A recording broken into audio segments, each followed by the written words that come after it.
A lot of this isn't going to make sense to you, and I'm sorry about that. I'm just going to start at the beginning, with the house.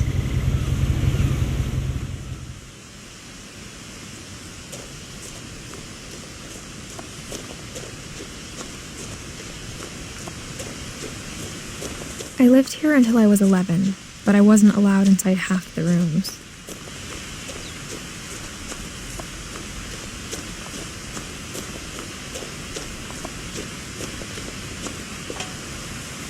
Inside the mailbox were bills from 7 years ago, marked urgent, open immediately. I hadn't been back since my brother Lewis's funeral.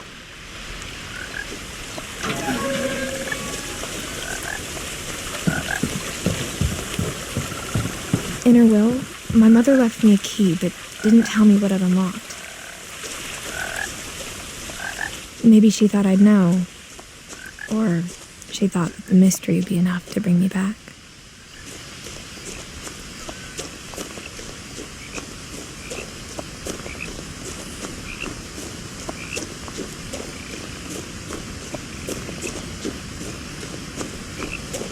No one had driven this way in a long time, but I saw a few hoof prints.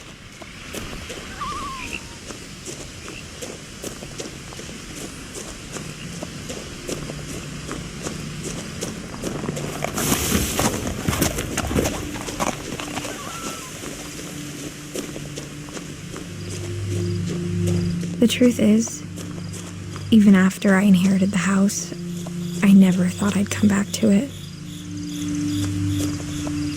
But now I had questions about my family that only the house knew the answers to. The house was exactly like I remembered it, the way I'd been dreaming about it.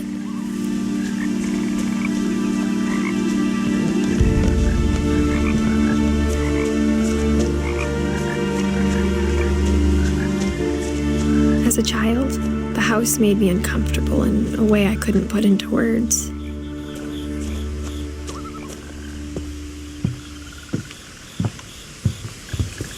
Now, as a 17-year-old, I knew exactly what those words were. I was afraid of the house.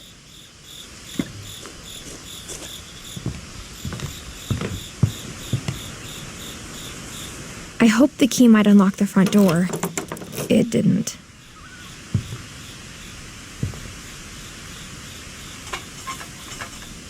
Looking in, I felt like the house itself had been waiting for me.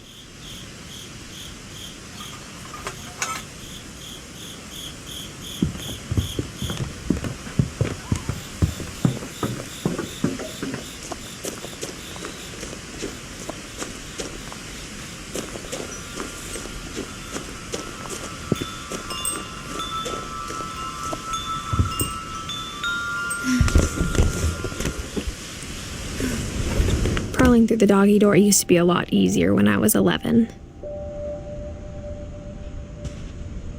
The power had been turned off the night we left.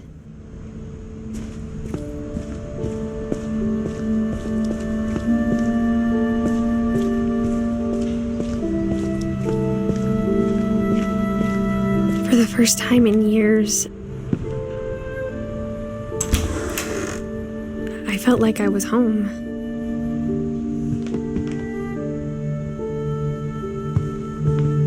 But instead of a family, there were just memories of one.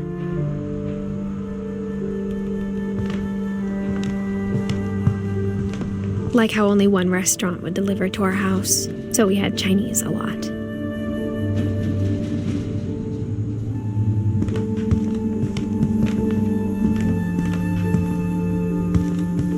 Or Or how after Lewis started working at the cannery, we all got sick of eating salmon. Except our cat, Molly.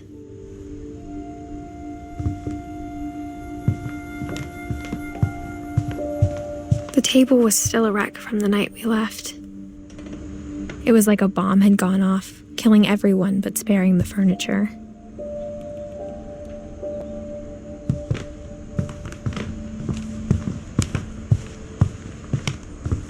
My mom was the only one of us who could imagine Great-Grandma Edie living in a nursing home.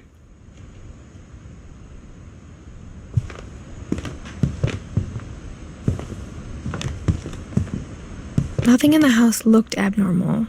There was just too much of it, like a smile with too many teeth. Even the fireplace had a story. Edie told me the bricks came from the original house, after it sank.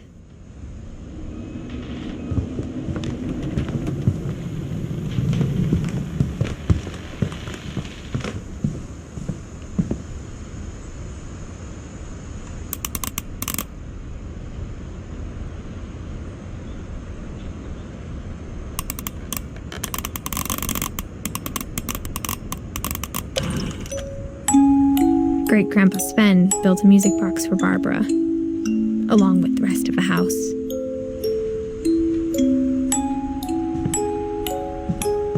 Mom always told me to stay out of the basement, so I wasn't too surprised when the key didn't fit.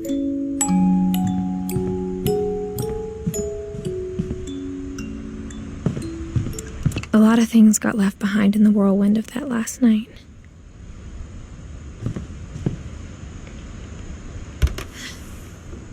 Edie told me once that every Finch who ever lived is buried somewhere in the library.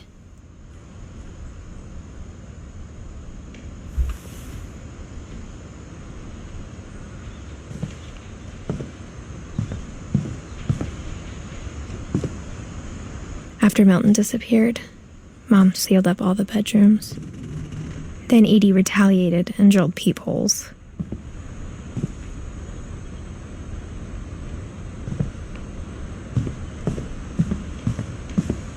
Whenever people ask me about my family, the first thing they always want to know about is Barbara.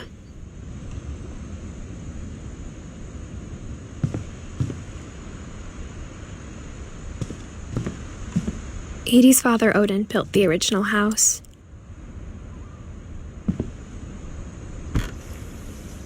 Barbara was a child star for 2 years, until America grew out of it.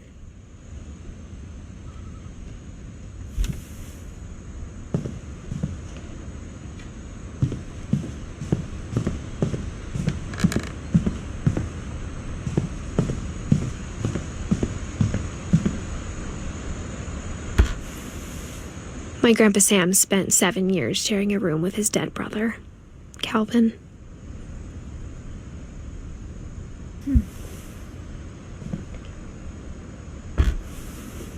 As a kid, I just assumed every house had peepholes and sealed rooms you weren't allowed inside of.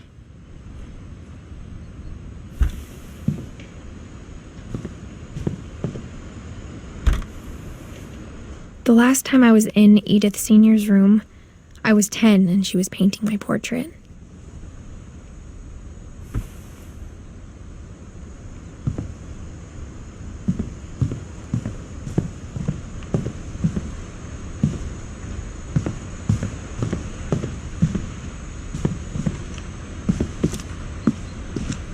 Mom must have locked the third floor stairs on the night we left.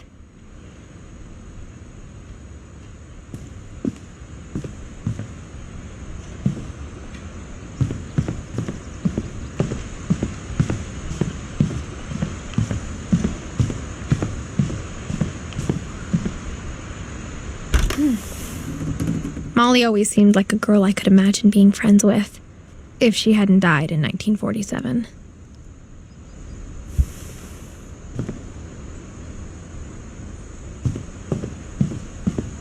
I spent a lot of time playing in Great Uncle Walter's room. Lewis told me there were secret passages, but I never believed him.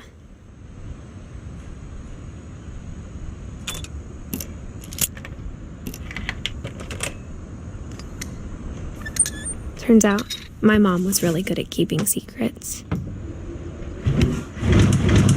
Now it was time to find out what my mom had been afraid of.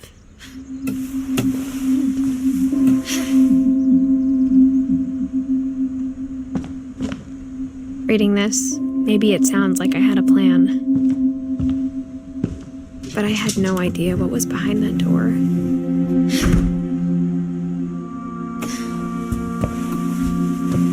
Just like I had no idea where all this was gonna lead.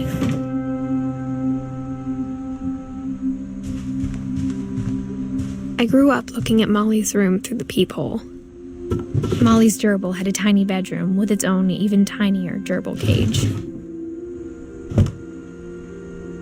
Being inside for the first time, I felt like I'd stepped behind a painting.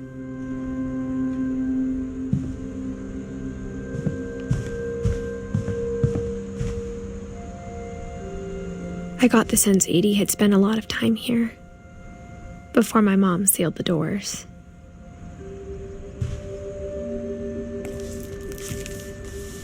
December 13th, 1947. Dear Diary, I'll be gone soon, but I wanted to tell somebody about what's gonna happen. It started when Mom sent me to bed without dinner. I woke up and I was starving, so I looked around for something to eat.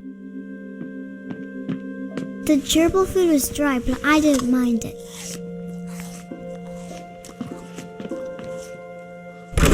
Mom, can I come out now? Sweetheart, it's late. Go to sleep. My Halloween candy was all gone.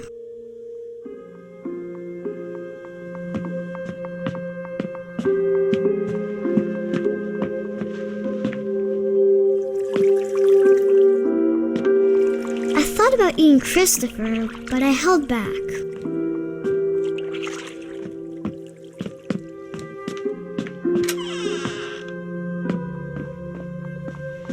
I ate a lot of things that night.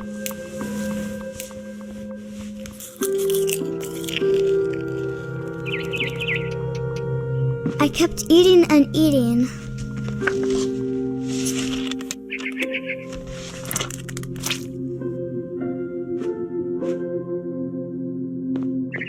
Then I heard chirping outside my window. It was a barn swallow going back to her nest. I reached out for her.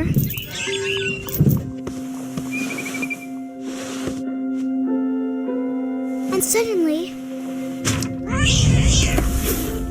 I was a cat.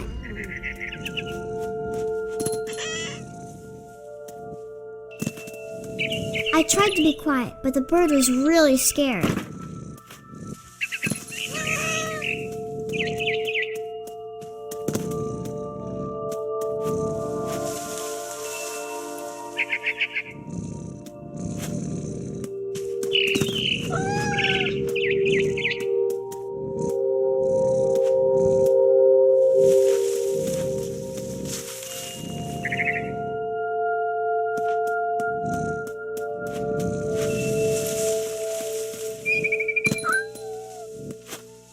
Mom and Dad didn't even look at me.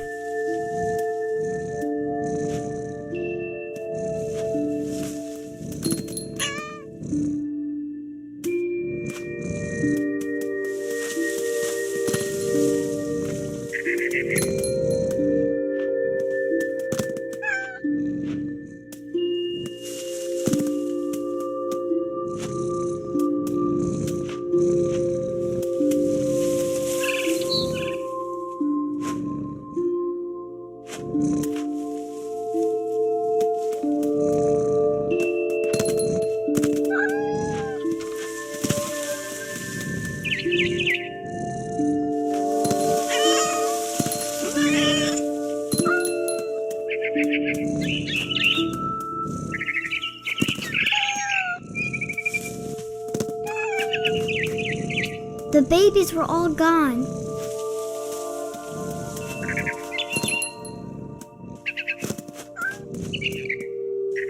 I jumped and I almost got her.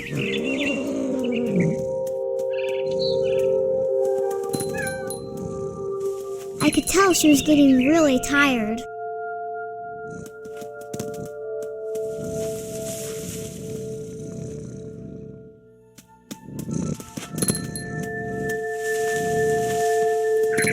Now I was up in the big tree. I promised Dad I wouldn't climb it anymore. All I cared about was eating that mama bird. I gobbled her up. And suddenly, I was an owl. First, all I heard was the wind.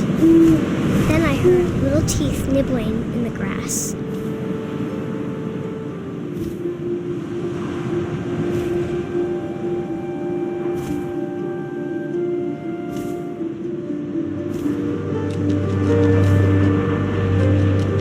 Rabbits.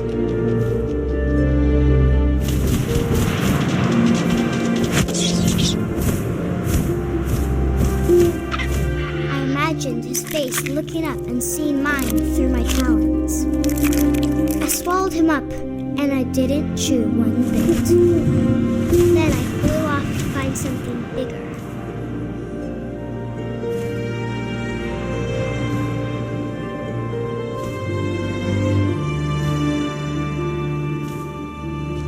A mama rabbit.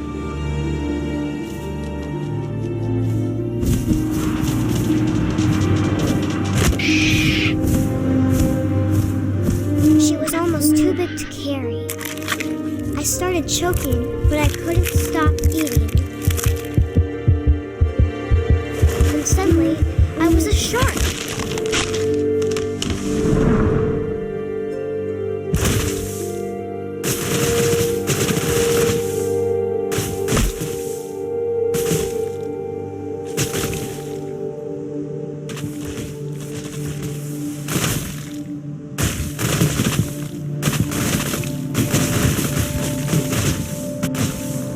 I rolled off a cliff and into the ocean.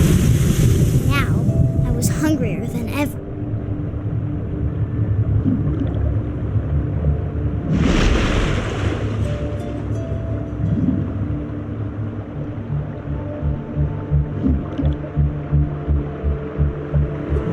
I wanted fat, juicy seals.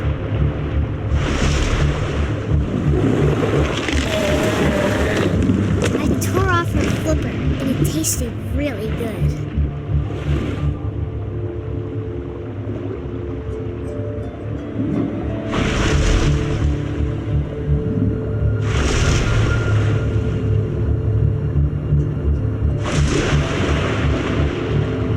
I grabbed on tight, and when I was so hungry, I jumped out of the water. When I opened my eyes, everything had changed.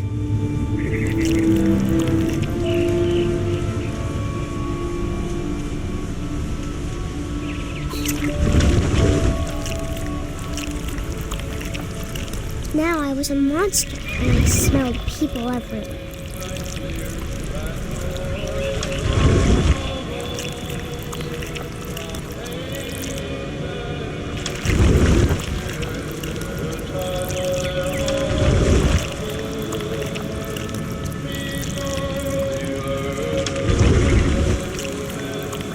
I was big, but I moved real quiet.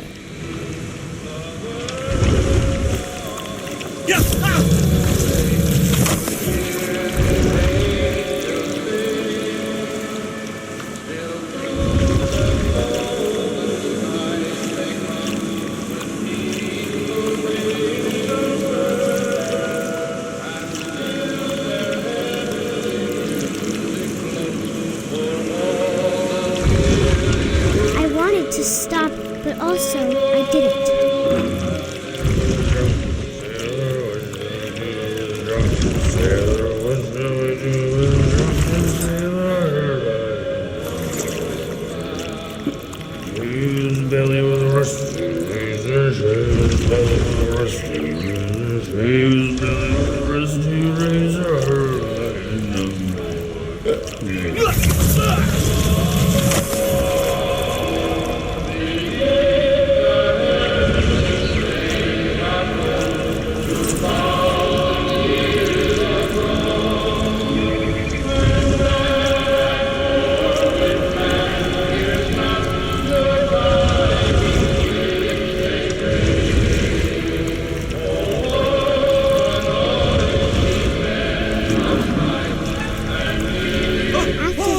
passenger, I was still hungry. And across the water, I smelled something new. Something I had to have, so I swam towards it.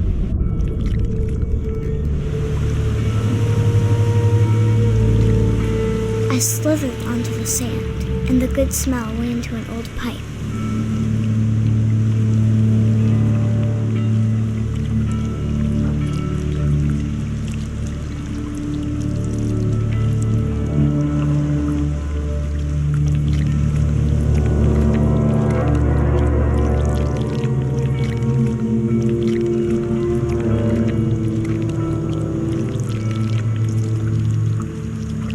I got closer and closer.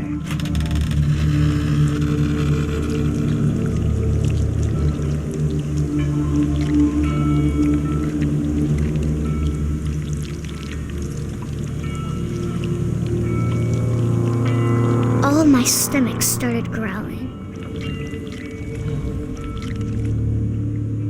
And suddenly, I was me again. I held my breath for a long time, but I couldn't hear anything.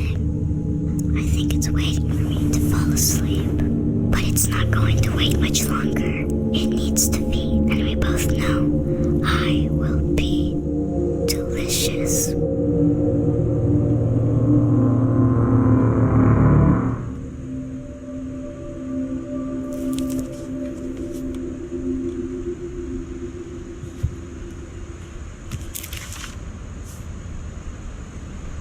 I'm not sure if I believed all of that, but I'm sure Edie would have.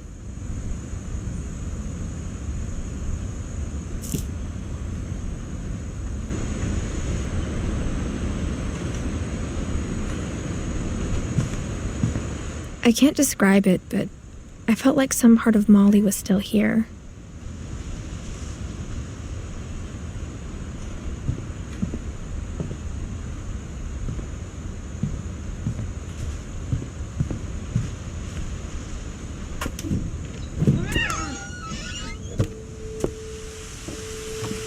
This will be obvious later, but my mom never told me any of these stories. Edie would have, but Mom didn't like bringing up the past. Though, when we adopted a stray kitten, she was the one who named it Molly.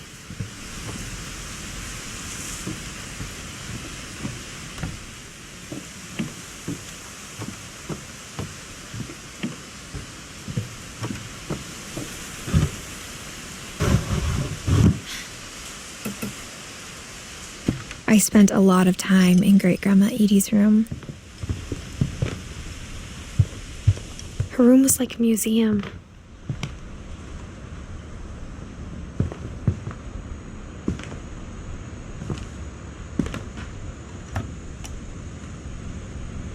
For 500 years, the Finches have been famous throughout Norway for their fortune and misfortune. Odin Finch buries the latest victims of the family curse, his wife Ingeborg and their newborn son, Johan.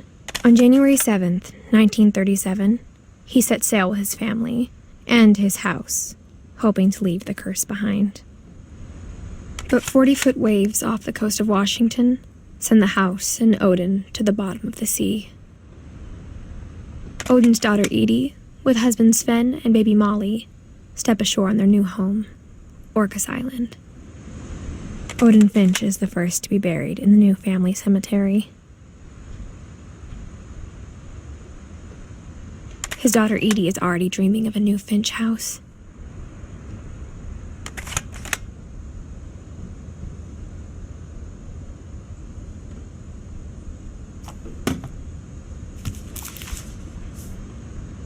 Whatever's wrong with this family, it goes back a long ways.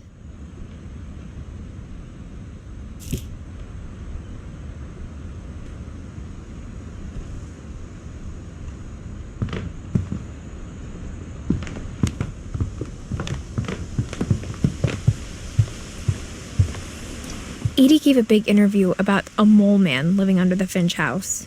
My mom was furious. I hadn't thought of myself as Edith Jr. for a long, long time. One summer, they evacuated the island, but Edie refused to go. For a few weeks, she was a celebrity. When Edie told people Sven was killed by a dragon, she could also have said he was building a dragon-shaped slide that collapsed. She could have, but she didn't. Even in her 90s, sometimes Edie seemed a lot younger than my mother.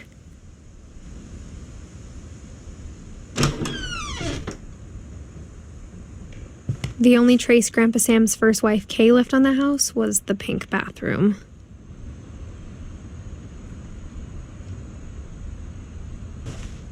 It was a pretty big trace.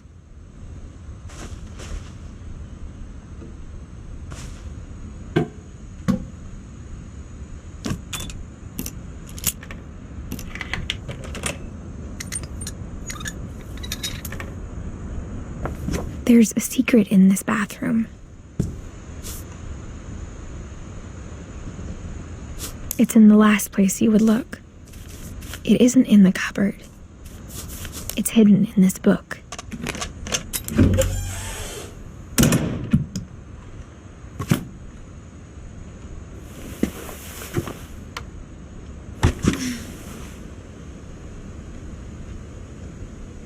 Sven gave Sam an old camera he'd refurbished. He never put it down.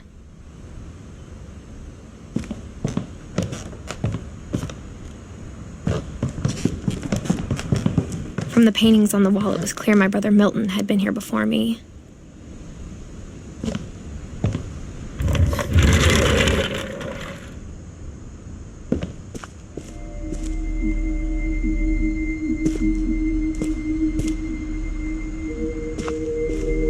I knew Grandpa Sam had a twin. And that he never talked about him.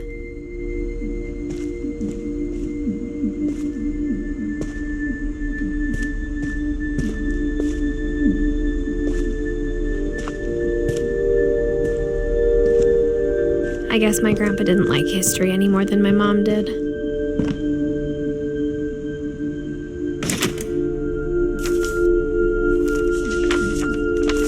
How I Want to Remember My Brother by Sam Finch. The thing I remember is that when he made up his mind, that was it. My brother said he'd die before he ate another mushroom, and he did. At Barbara's funeral, we swore we'd never be afraid again, and he wasn't. I think Calvin always wanted to fly. Sam! Calvin! Dinner's ready! Coming! But that day, he finally made up his mind to do it. I told him going around was impossible. Maybe if I hadn't said that.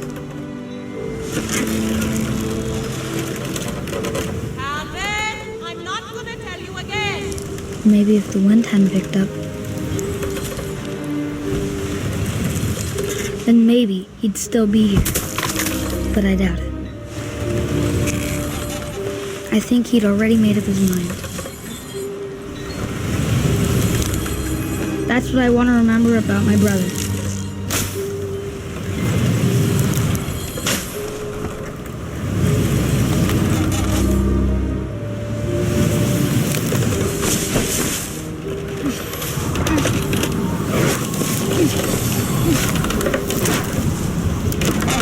The day he made up his mind to fly. And he did.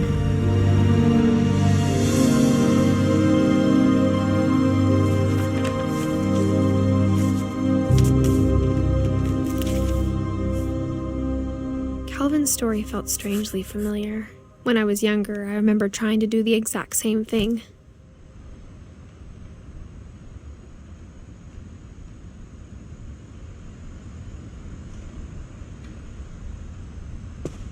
After the funeral, Edie roped off Calvin's half of the room.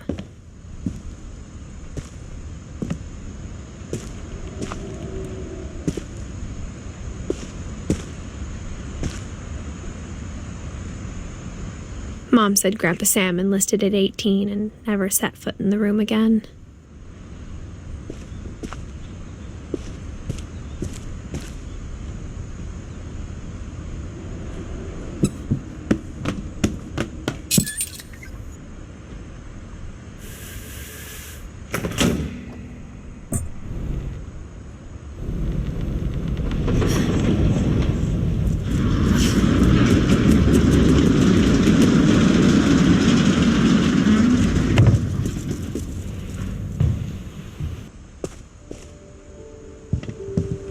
The passages were a pretty tight fit.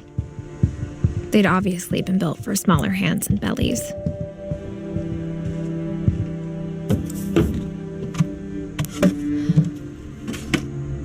Growing up, I always thought of Barbara as a child star.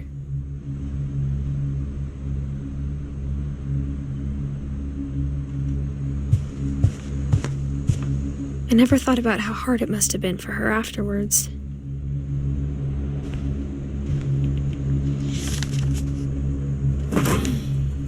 Of all the stories people wrote about Barbara's death, I'm surprised Edie saved this one.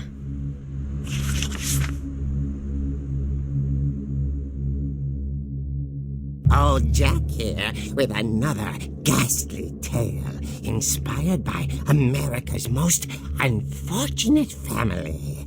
I'm calling it The Surprise Ending of Barbara Finch. As a child star, Barbara was famous for her scream. Now at 16, she was all washed up, a has-been. But in a lucky break, she'd been asked to perform her signature scream at a local convention for monster movie fans. It was just the boost her career needed. Unfortunately, her scream hadn't aged well.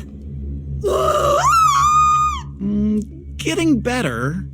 I think you just need the right motivation. Her biggest fan and current boyfriend, Rick, was about to demonstrate when... Now that was a great scream. It was Barbara's father, Sven. He'd slipped into a table saw and had to be rushed to the emergency room. So Barbara got stuck babysitting her youngest brother, Walter. Her convention comeback was cancelled. Okay, I'm hearing frustration, but I'm not hearing terror. What if I tried... A gang of hoodlums in Halloween masks have been terrorizing Orcas Island tonight. Police are urging residents to... That came from the basement. You're right! Also, I loved your delivery on that. Why is your basement door locked? Because my dad likes making puzzles and secret passages. There's a key hidden in the music box. The secret is to keep winding and winding until finally the key pops out. Thanks, babe. I'll be back in a sec. 20 minutes later, Rick hadn't returned. So Barbara went to look for him, right on cue. She reached for the music box, and as she wound the key, she listened for Rick, but the house was silent.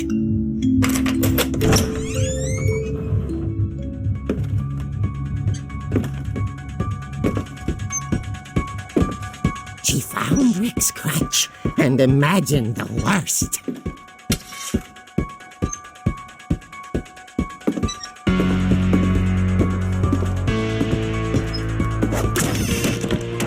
The gang's leader is the infamous Hookman killer, Dr. Carl Hamill, who impaled and then ate his family 10 years ago tonight.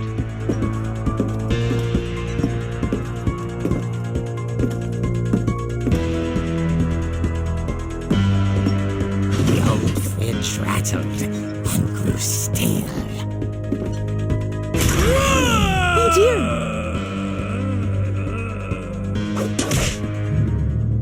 Oh! Rick? Barb, relax. I was just trying to scare you to help you find your scream. Well, I'm not scared, Rick. I'm furious. Then act furious. All I'm getting from you now is that you're hurt and confused and... She threw him out, but she kept a little something to remember him by. Barb, have you seen my other crutch? And she was still holding it when she fell asleep watching the late picture show. Hours later... Barbara! Walter, what's going on up there? Ah! Okay, I'm coming up, but if this is a trick, you're dead, Walter.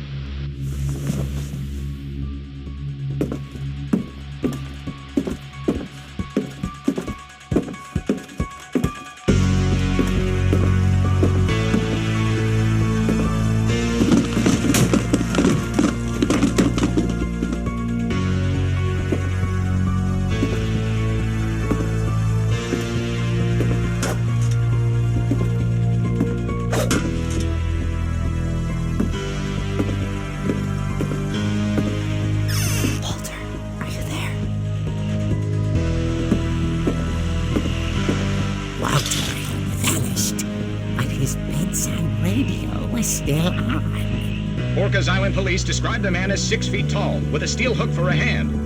Residents are urged to lock all doors and windows and notify the police of any suspicious activity.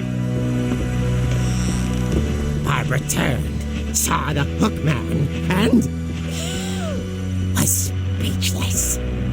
He was quite smashing. And troubled he was. He couldn't get enough of Barbara. Okay, Barbara, there's gotta be another way out of here.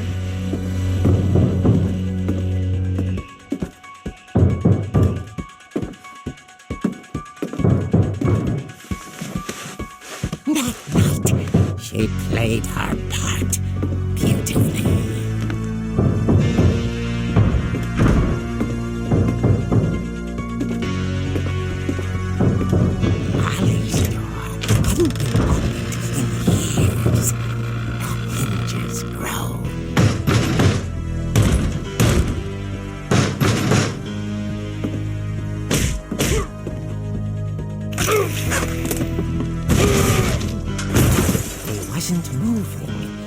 She sensed the story might not be over yet.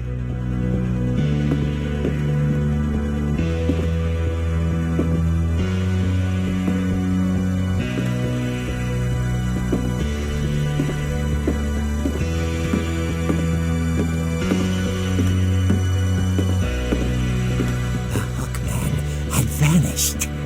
She listened for his breathing, but all she heard was...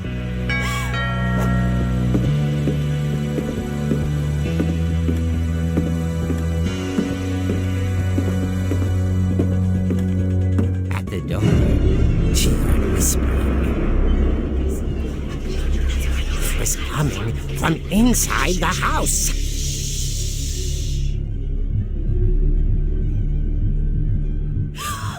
Oh dear.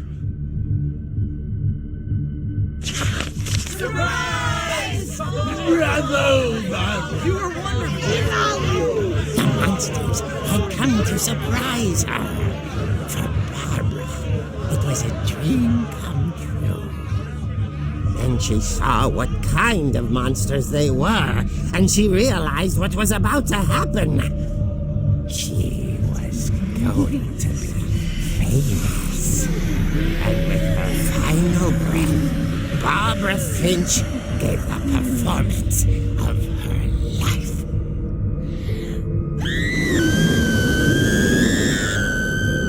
I wasn't there myself, but I hear Barbara was magnificent.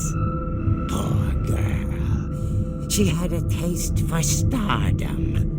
But unfortunately, so did her fans. Of course, the police blamed it all on poor Rick, who disappeared the same night. And little Walter, hiding under his bed the whole time. He took it all pretty hard, but that's another story. As for Barbara, tucked inside the music box is all they ever found of her. Her ear. real eerie tale.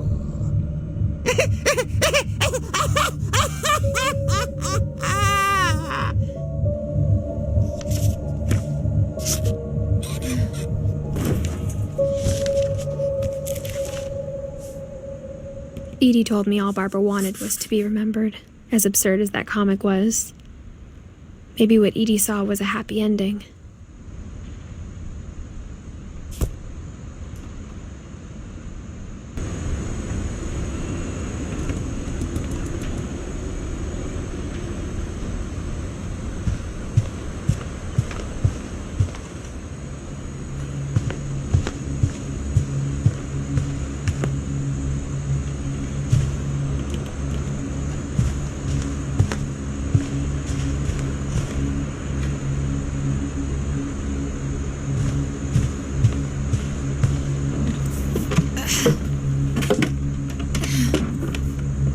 I guess now I know why Mom didn't like me playing with the music box.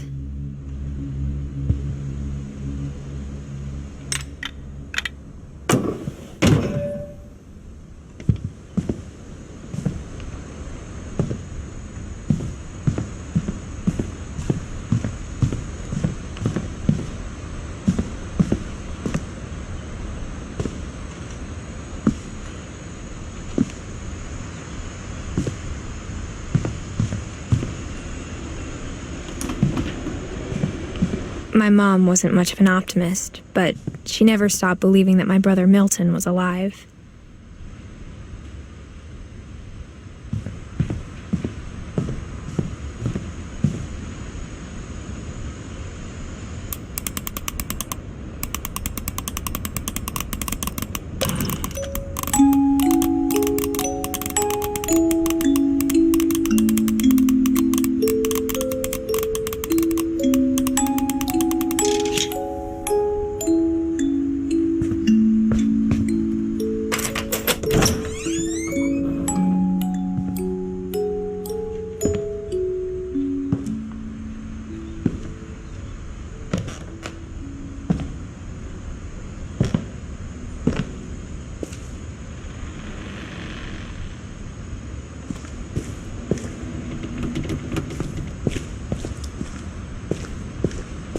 Mom said the basement was off limits, unless I wanted another tetanus shot.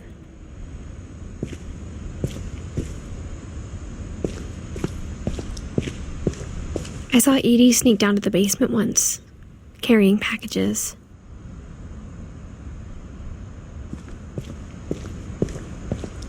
I thought maybe she was hiding presents.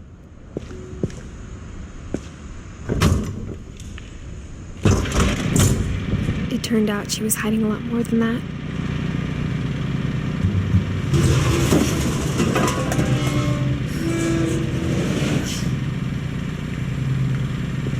I remember asking Mom once about where Walter had gone.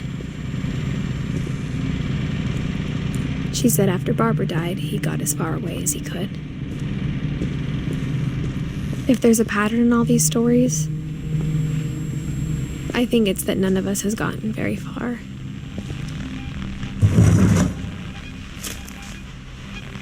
Goodbye, everyone. I can't believe I've been down here for 30 years.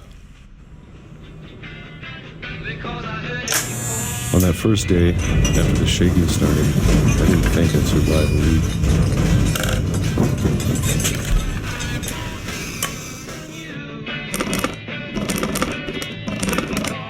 But after a few days, I settled into a routine. That's what kept me sane. Having a schedule, living for today. I always expected to be dead tomorrow. But if you wait long enough, you get used to anything.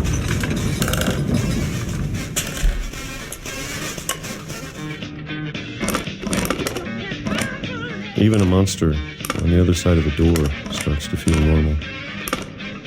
Almost friendly.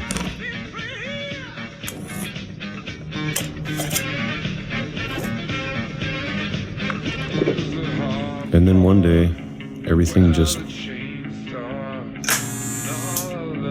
stopped. Whatever that thing was, it was gone. Maybe it got tired of waiting. Or maybe I just got tired of being afraid.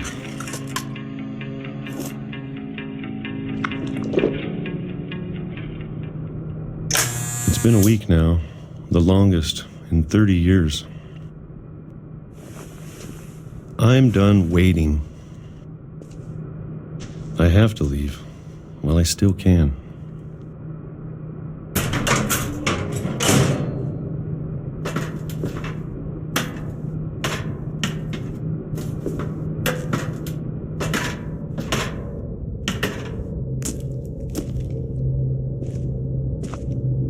I know it's out there somewhere.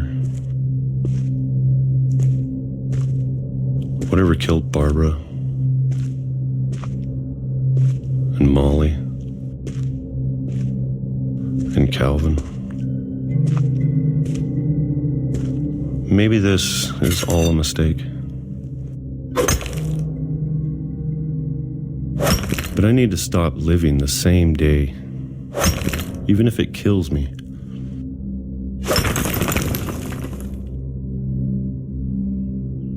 Whatever's out there, I want you to know I'm ready for it. I'm going to appreciate all of it, especially the food. I don't mind if I only have a year left, or a month, or a single week. I'd be happy with one new day. I can already imagine the sun on my face.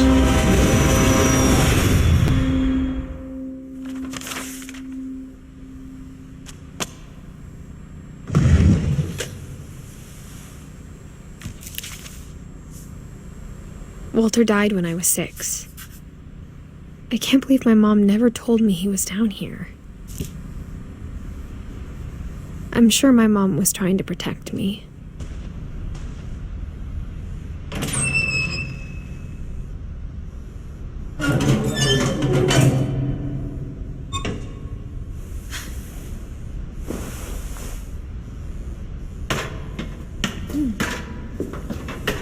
Maybe she was afraid I'd end up like Walter. But if she never told me about an uncle under the house, I can only imagine what else she was hiding. I don't want to make the same mistakes she made. Trying to bury something that's still alive. Now that there's only one of us left, or maybe 2, I thought it was time I heard the stories for myself and found out what happened to everyone else. But now I'm worried the stories themselves might be the problem. Maybe we believed so much in a family curse, we made it real.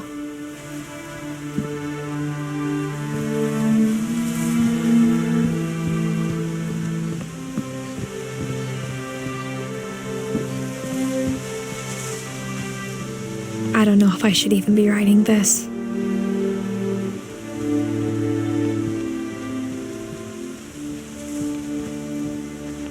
Maybe it'd be better if all this just died with me.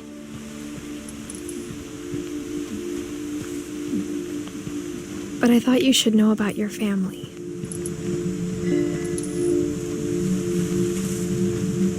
And the history you're a part of.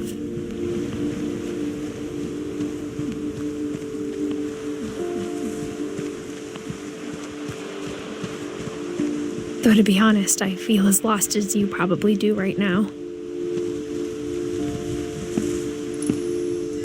I think the people in these stories believed them, for what that's worth.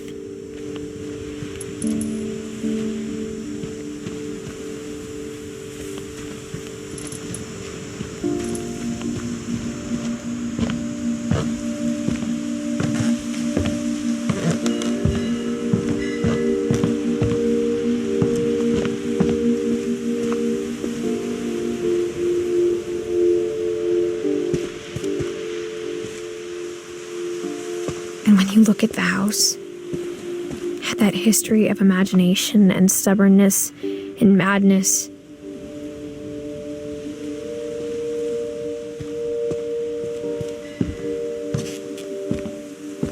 Any of it seems possible.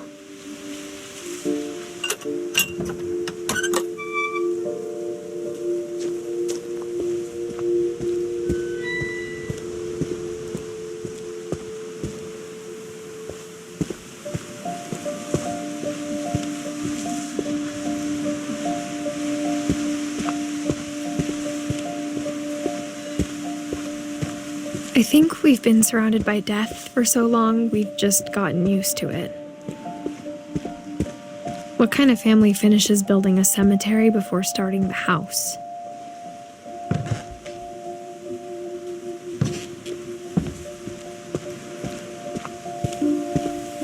It's embarrassing for me to admit this, but the pet cemetery made me more uncomfortable than the human one. 3 of the gerbils are mine, and 2 had been my fault.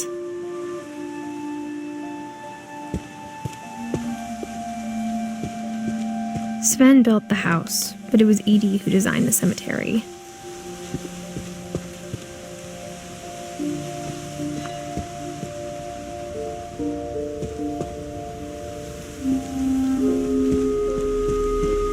I'm sure Odin's monument had been Edie's idea.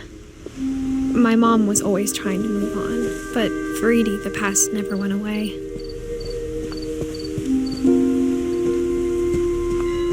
She could see it poking out of the water at low tide.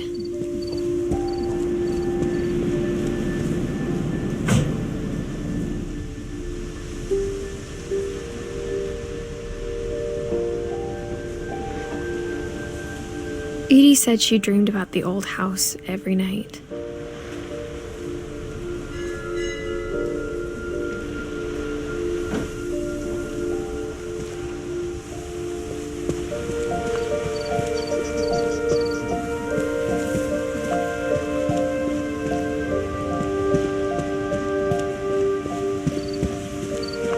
Edie's side was always easier for me to understand. But the older I get, the more I can see where my mom was coming from. She lost 2 of her brothers, just like I did. I get why she tried so hard to protect us.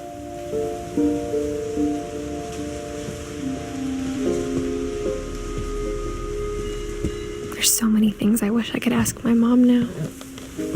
Part of me thinks this is what she wanted all along. For me to come back someday and find everything out for myself.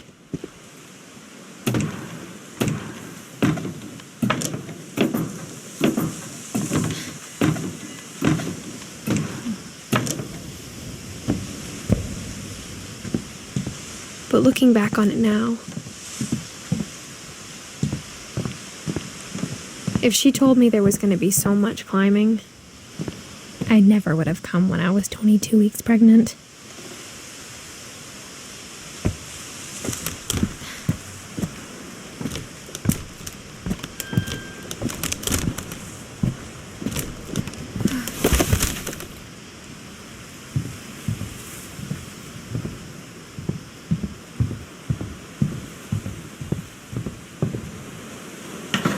I never met Grandpa Sam, but I think he and my mom had a lot in common.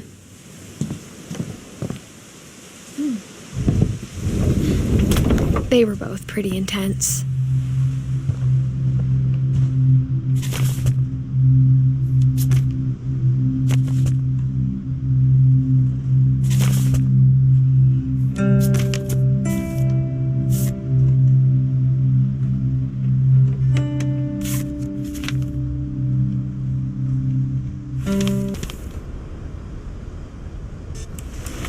Dawn, I promise, you'll never forget this weekend. Yes, sir. These memories are going to last a lifetime. Am I gonna have to... Perfect. It's gonna rain the whole weekend, isn't it? I will never forget this weekend, Dad. Okay, got it. I'm gonna take some pictures, okay? Just be careful. That camera's older than you are.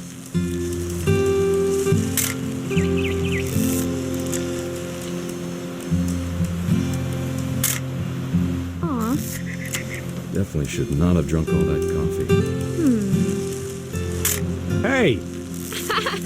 That's a keeper. I'm just saying, I'm not always gonna be here, Don.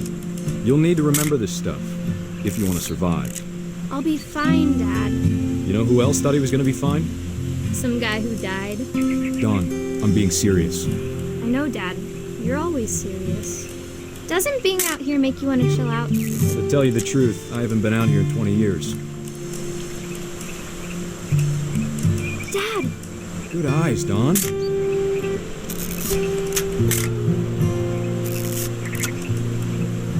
Before you take the shot, let me get a picture of you.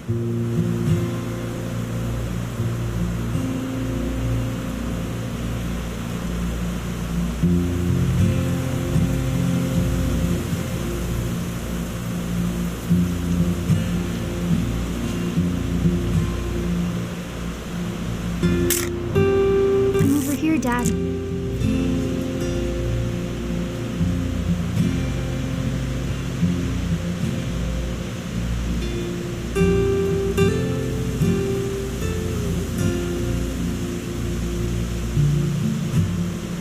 Dad,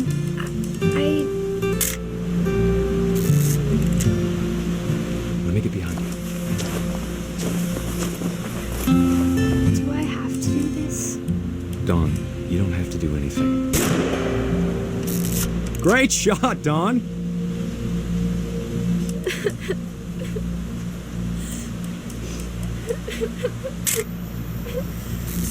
I'm proud of you, Don. Always remember that, okay?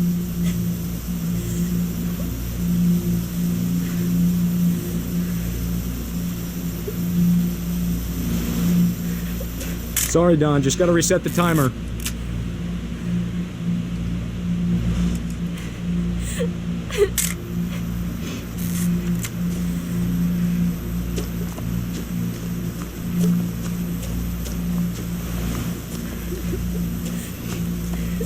Dad, it's twitching.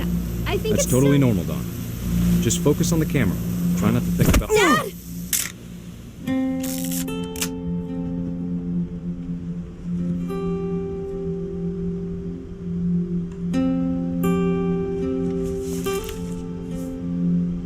Of all these stories, that's the one I wish most that my mom had told me.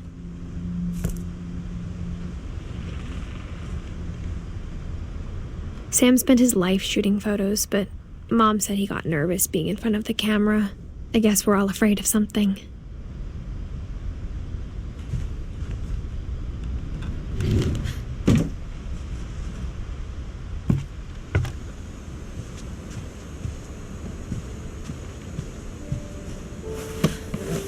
After Sam died, my mom and Edie got really close.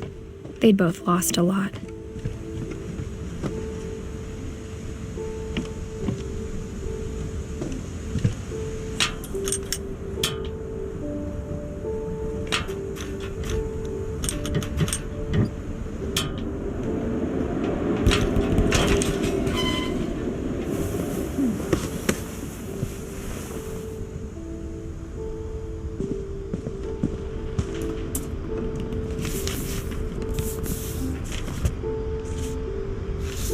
Dear Kay, do you remember the way Gregory used to laugh when he thought he was alone?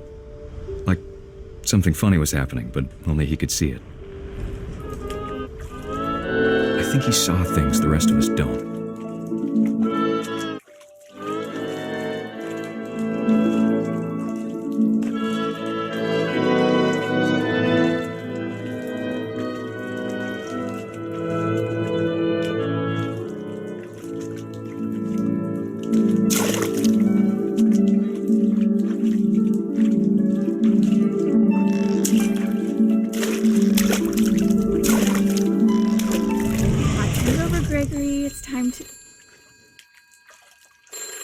Hold on, sweetie.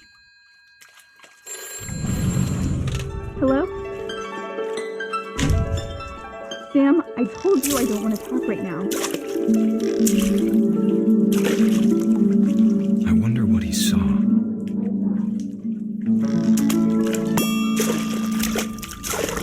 What his world was like.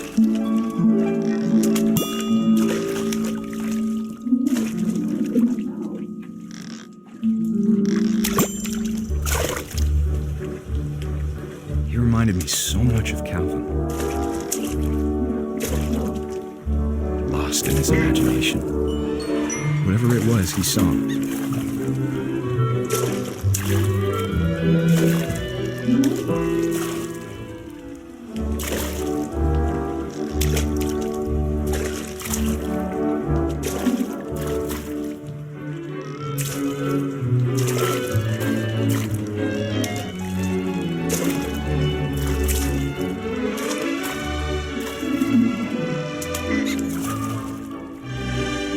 It sure made him happy.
I know how silly it sounds.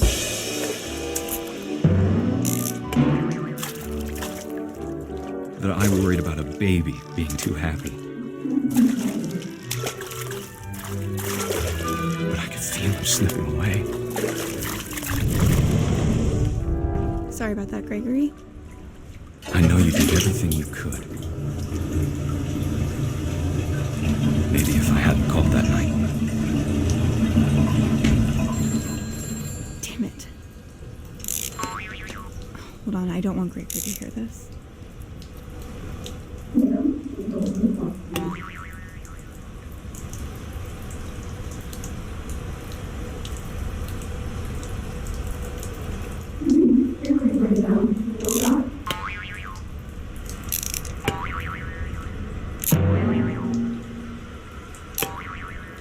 I wish he could have told us about the world he saw.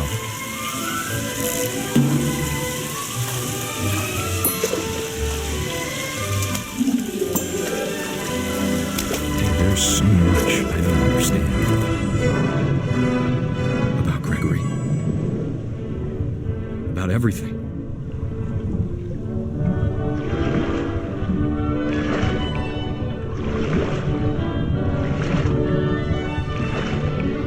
But I know what happened wasn't your fault.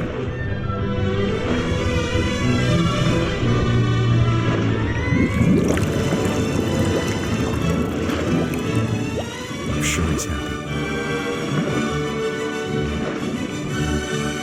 He'd want you to be happy too. Good luck, Kay. Love, Sam.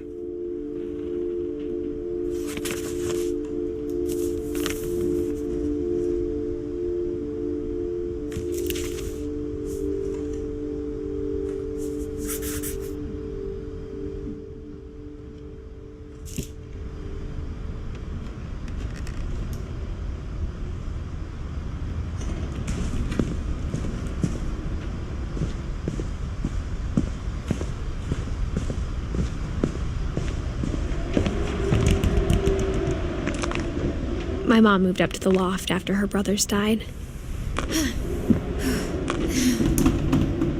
At the time, it was as far away as she could get.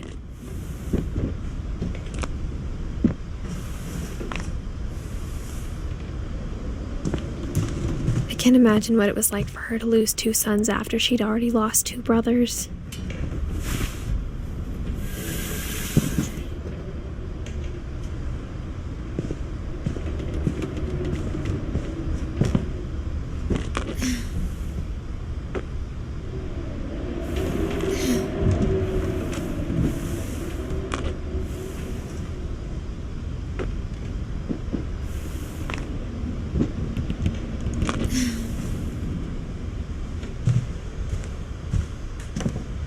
She spent a summer building houses in Calcutta, where she met my dad, Sanjay.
I can't imagine my mom ever writing poetry, and yet... A poem for Gus, who always said the wedding was a bad idea.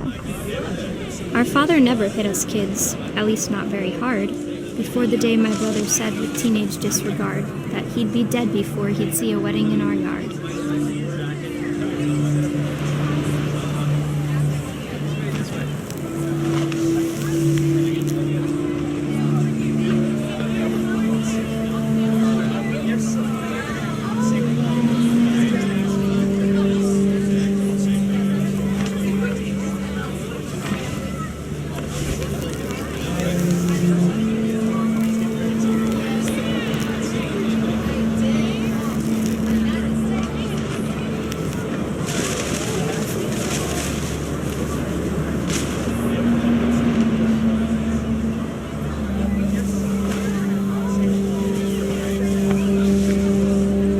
Father made him come, of course, but Gus stood far apart, just flew his kite and bottled up the storm inside his heart.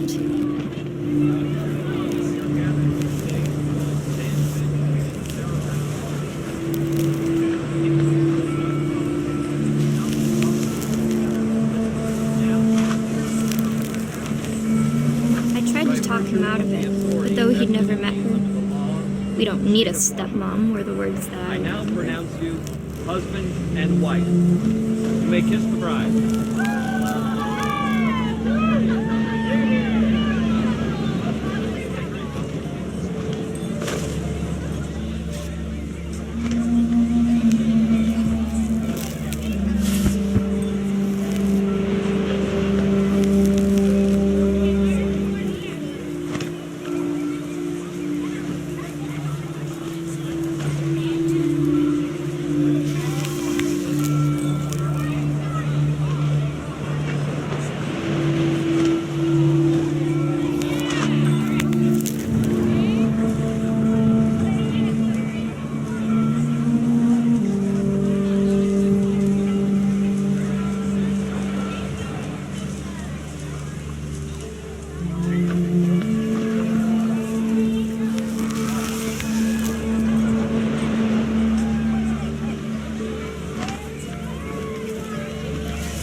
photos came, Dad ordered him to come here. But Gus declined, and as a sign held up his middle finger.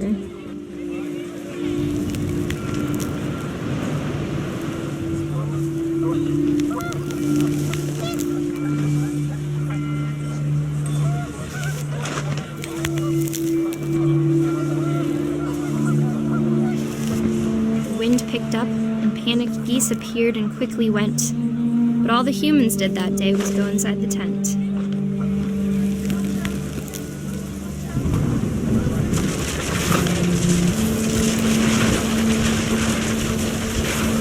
The rain came down in buckets then, but no one seemed afraid that nature might destroy the tent our dad had crudely made.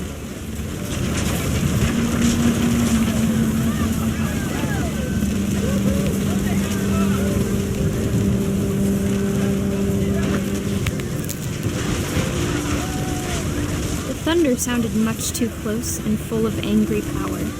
But all my father said to this was, "Make the music louder."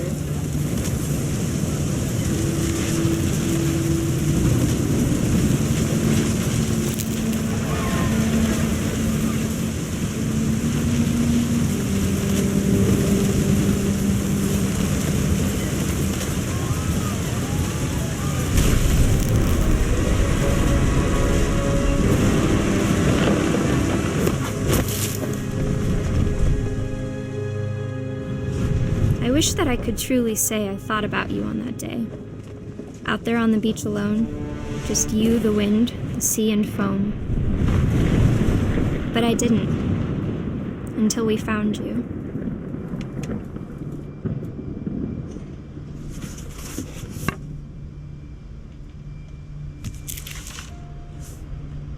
She never talked about him, but Mom told me once if I was a boy, they were going to name me Gus.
My mom moved to India a week after graduation and got a job teaching English. Lewis was born a year later. When my dad died, I don't think Mom knew where else to go. I'm sure Edie was happy to have her back. The house had to get a little bigger, but Edie was used to that. And for a while, things were good, almost normal. But it didn't last. The beginning of the end was Milton's 10th birthday, when Edie gave him a castle. After Milton disappeared, the only thing he left behind was a room full of paintings.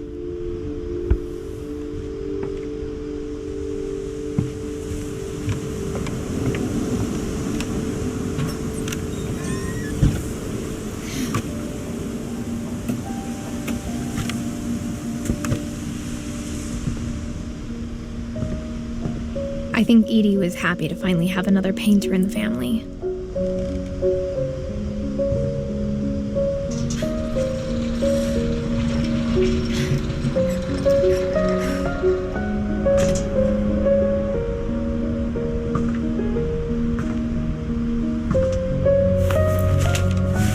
Milton Finch in The Magic Paintbrush.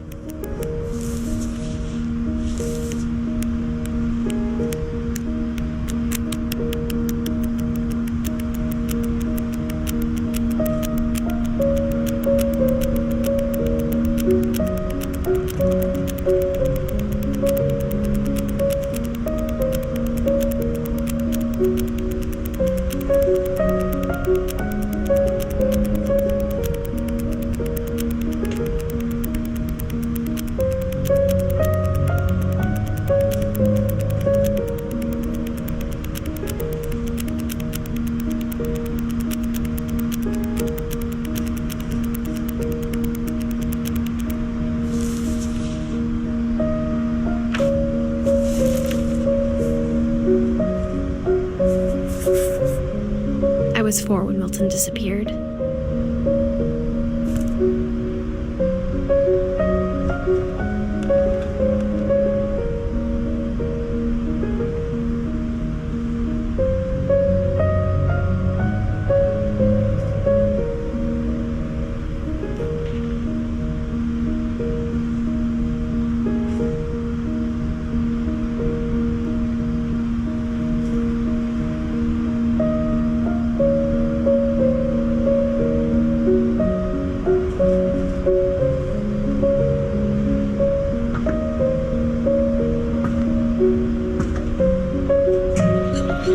Mom spent months searching for my brother. Then she sealed the doors.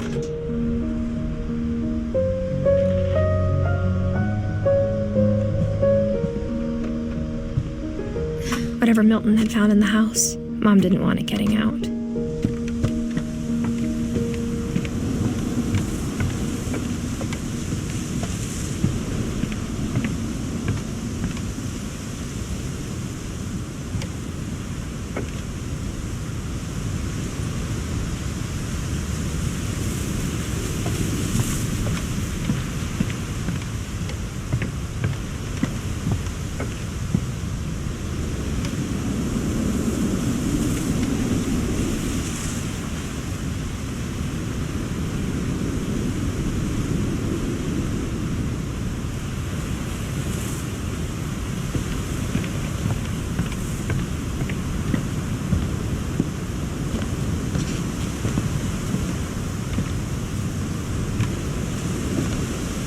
Mom definitely blamed Edie, but I think Louis blamed himself. After he graduated, he just spent more and more time in his room, until Mom got him a job at the cannery. Everyone always told me to stay out of Louis's room, except Louis.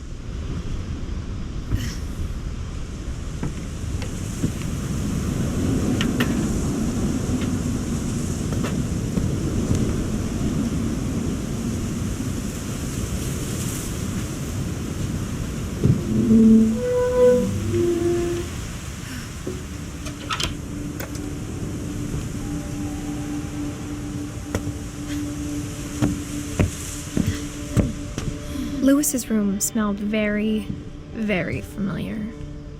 That part of him lived on.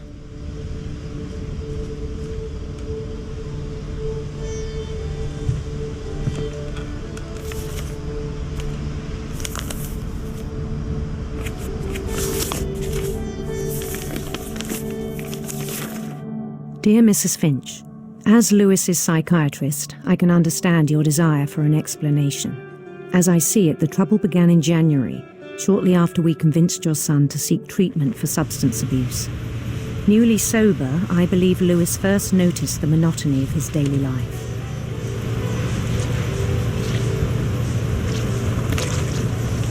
He kept working at the cannery, but he withdrew part of himself. In our sessions, I saw the same behavior. His mind began to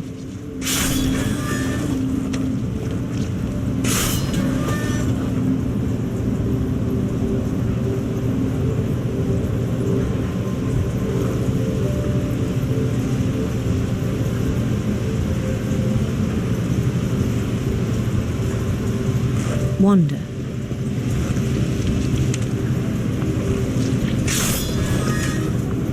I asked him to describe it.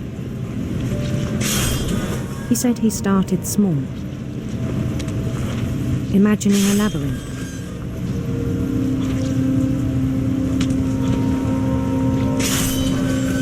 He'd feel his way about.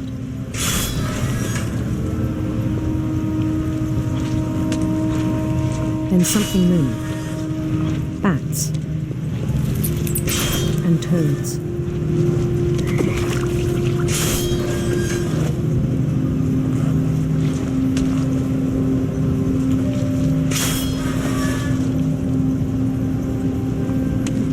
And things that had not names. He knew it was all in his head. But he took it very seriously. I had hoped he'd find himself.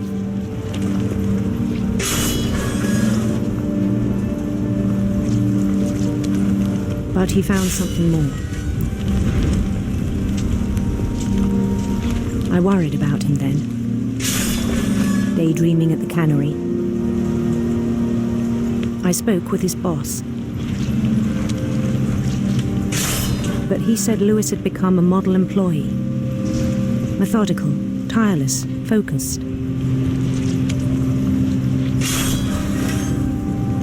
Like a whole new Lewis. So I let him go on.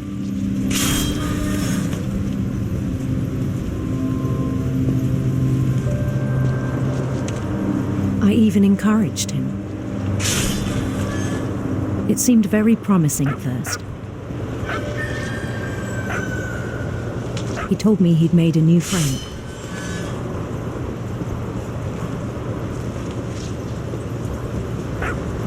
On the edge of a city he named Lewis Topia. He built the city up slowly, brick by brick.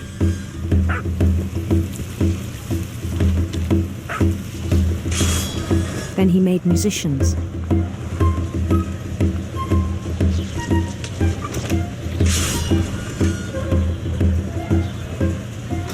And songs for them to play. He talked about starting a band. And he was always humming something. Every day his imagination grew stronger.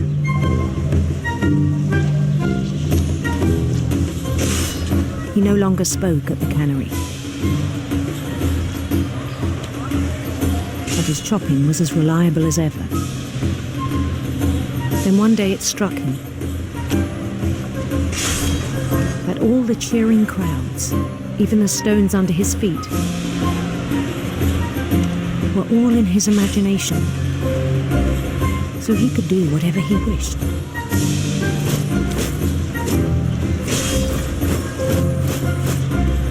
He held an election for mayor. And he won. They begged him to stay, but his mind was already wandering. It became a game for him.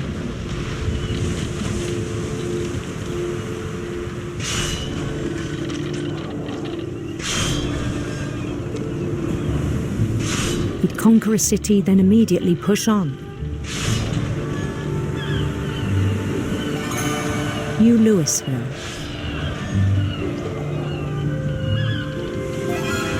St. Louis.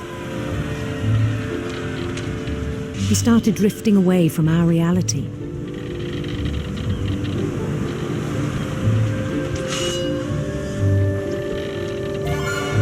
Minneapolis, until one day he forgot to go home from the cannery. Even as his mother pleaded with him, part of Lewis kept sailing on.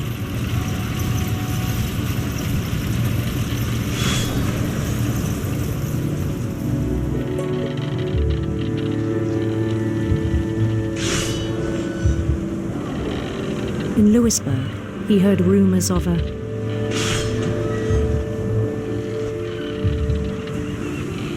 handsome queen.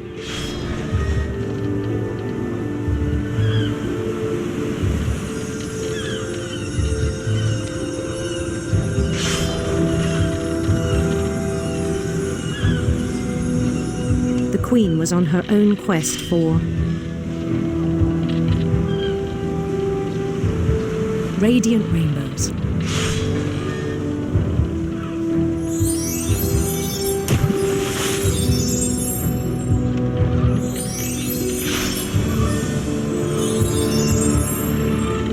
He followed the sound of her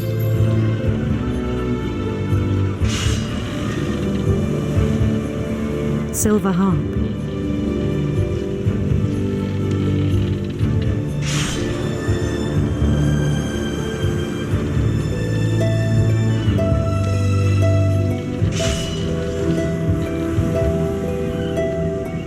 His chase led him to a golden palace east of the sun and west of the moon.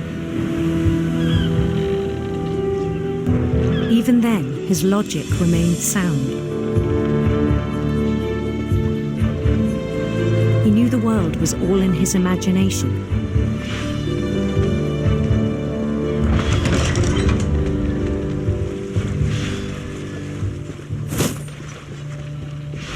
But he was so proud of having created it.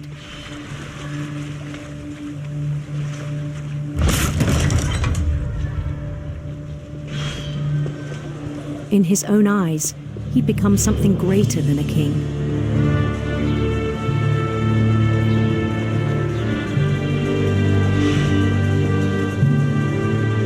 For someone who'd never known success in the real world, I think it was overwhelming. And then it struck him that the real Lewis was not the one chopping salmon, but the one climbing the steps of a golden palace.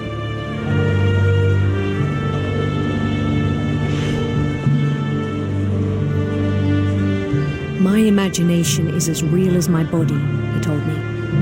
It was hard to argue with him.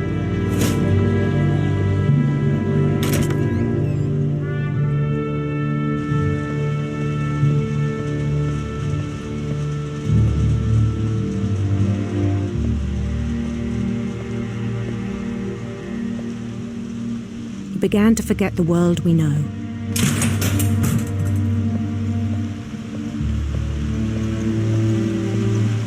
I think it pained him to remember Lewis, the cannery worker.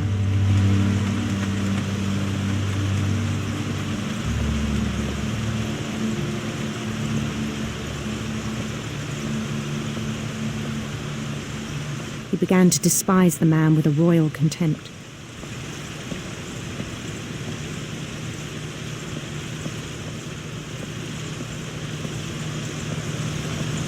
I still thought I could save him. Even after he said he was being crowned king over all the lands of wonder. The palace would be packed with his companions.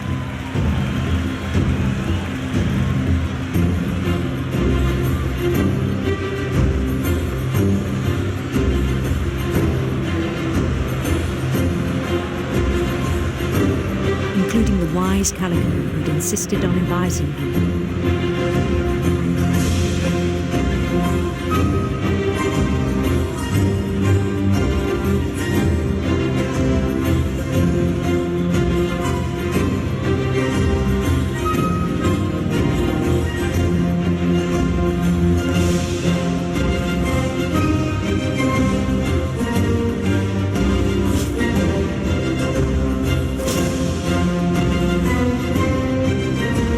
His queen waited, holding his crown.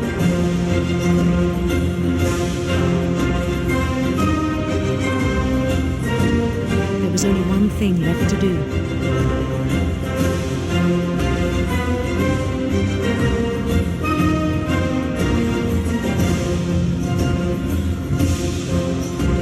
Bend down his head.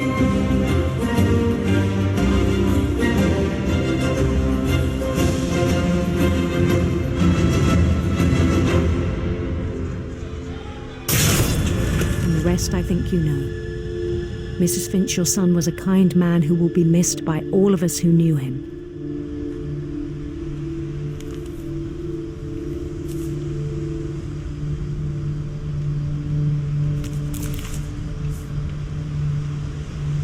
My brother was really cool. I wish you could have met him.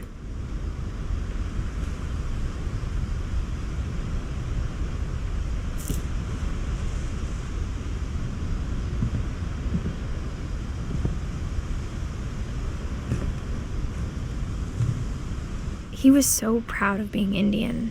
I think for him, it was a way to be something other than just a Finch.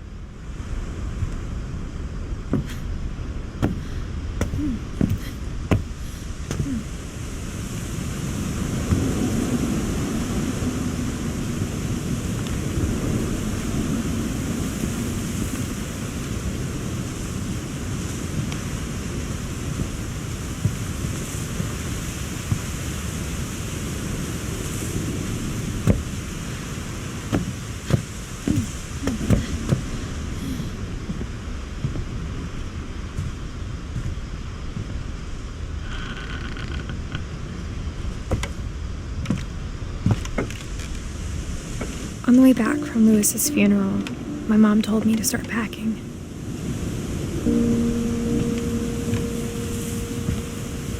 She waited until the day before we left to tell Edie. I'm not sure if she wanted to make it easier or harder.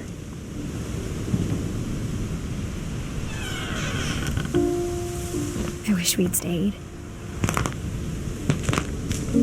But I understand why we left.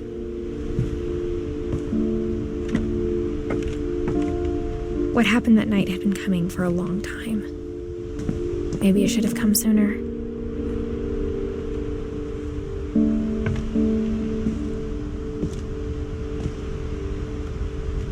But it had to end one way or another.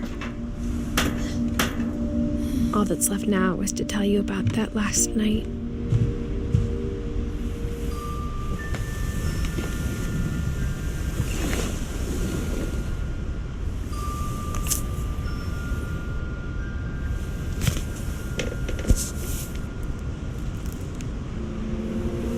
That whole last day, Edie just watched us pack and didn't say a word.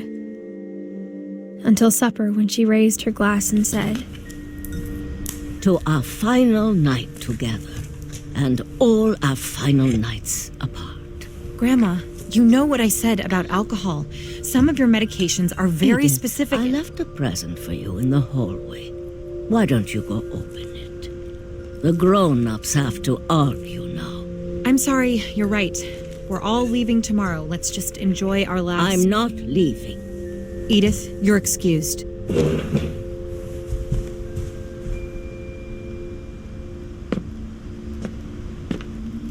The power had been shut off that morning, but Edie always had plenty of candles. When my mom sealed the library, I don't think she knew about the other entrance. Or that Edie had a key to it.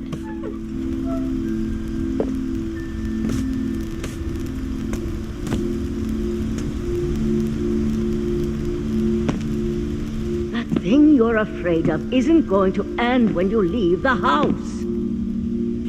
Edith has a right to know these stories. My children are dead because of your stories.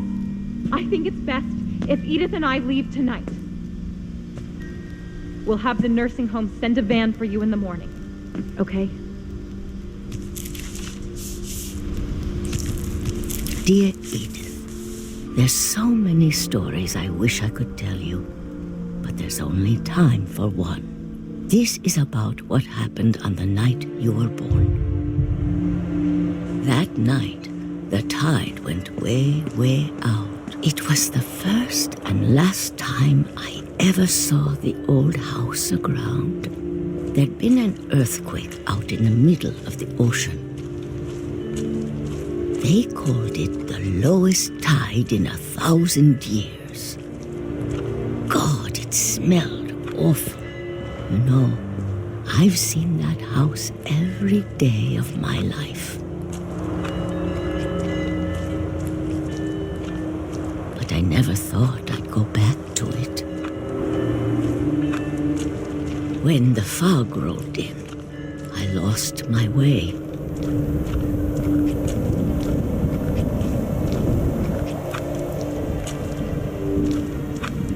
I got turned around.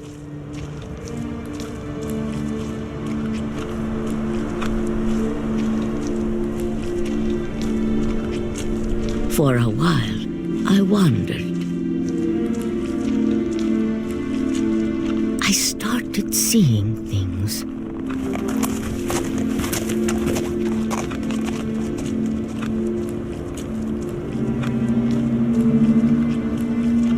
Things I'd forgotten had ever existed.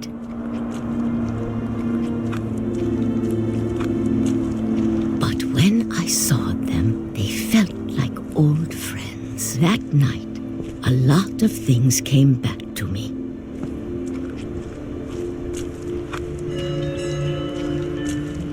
Or maybe I came back to them.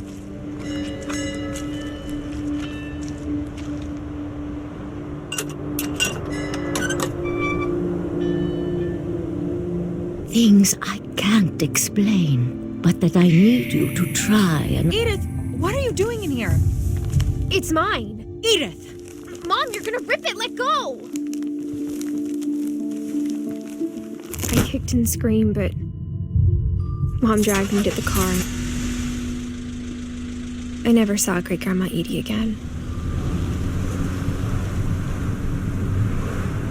The next morning, the van came to pick her up, but she was already gone. After that, we moved around a lot.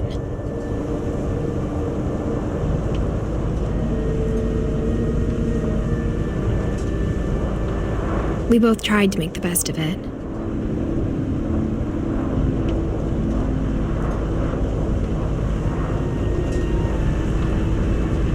A few years went by.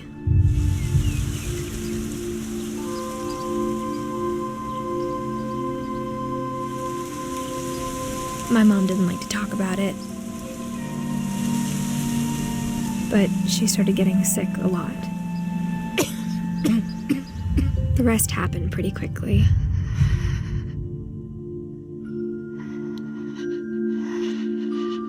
She got better for a while, and then she didn't. And then I was alone. The last Finch left alive.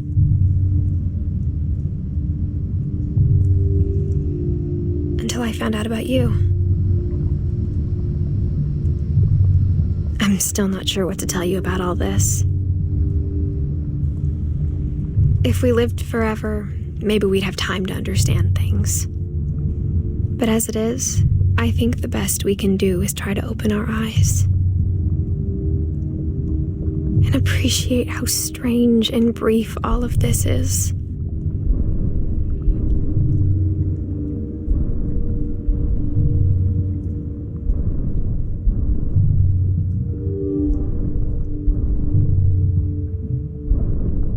This journal was supposed to be for you.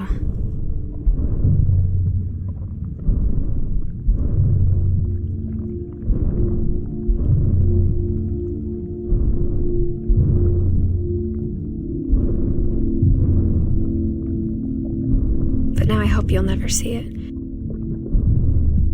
I just want to meet you and tell you all these stories myself. But I guess if you're reading this now, things didn't work out that way.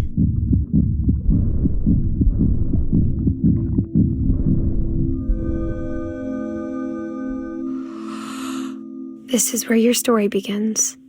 I'm sorry I won't be there to see it. It's a lot to ask, but I don't want you to be sad that I'm gone.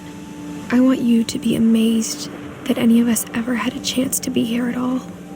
Good luck.